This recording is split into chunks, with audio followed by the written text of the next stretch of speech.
If you've been Googling, is Durham, North Carolina safe before making your move? I see you.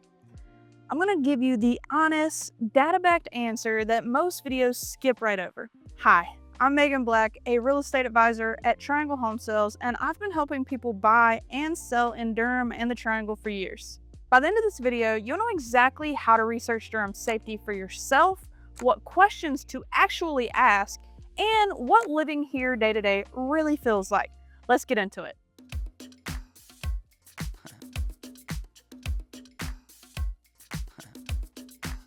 First, let's talk about why is Durham safe? Actually, the wrong question to start with. Durham is a city of a little over 300,000 people.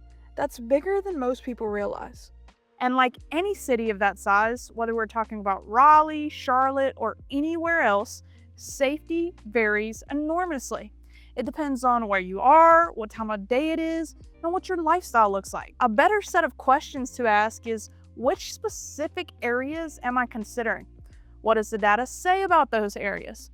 And what does day-to-day life actually feel like for people who live there? And that's what we're going to tackle today.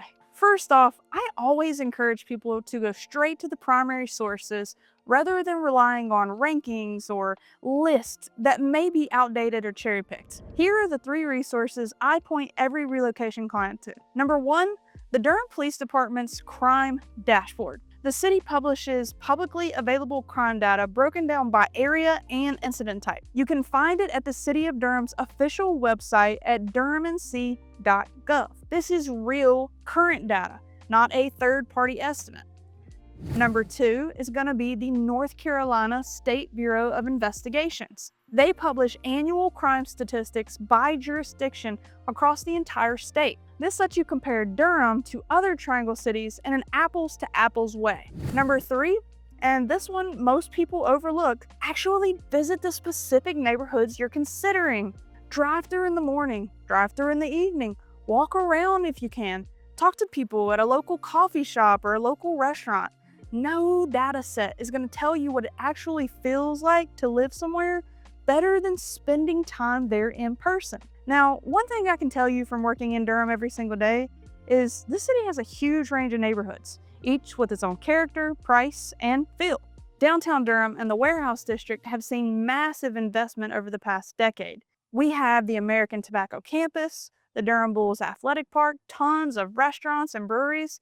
It's an active, walkable area. It's very energetic.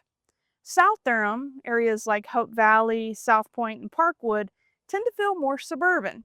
They have newer developments, proximity to streets at South Point Mall, and easy access to Raleigh. Now, North Durham has more of a rural character, larger lots, more mature trees, and in some areas, you're still on well and septic. North Durham can be appealing to people who want space and don't mind being a little bit further out. The Research Triangle Park corridor, that stretch between Durham and RTP, is where a huge chunk of tech and biotech workforce lives. Neighborhoods here tend to be well established and in high demand.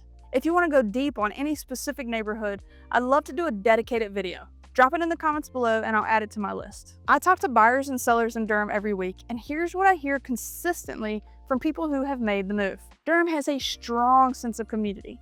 Whether it's the food scene, which I genuinely think is some of the best in the Triangle, the art scene, with places like DPAC and the Hayti Center, the local sports culture around Duke or the Durham Bulls, or maybe it's just Bull City's scrappy little independent spirit. People who live here tend to really love it. People also tell me that like any city, there are areas they feel more comfortable in than others. And usually that awareness comes from actually spending time in the city before they bought, which is why I always recommend visiting before you commit. The people who thrive in Durham are usually the ones who did their homework. And look at you, you're already doing some now. Even more so, connect with a local expert, this guy, and let me give you some honest feedback, some honest guidance specifically for you. If you're looking for some guidance and you're considering Durham, reach out. There's a link in the description, just schedule with me. Now, before I wrap up, here are my practical takeaways. Number 1, use official sources.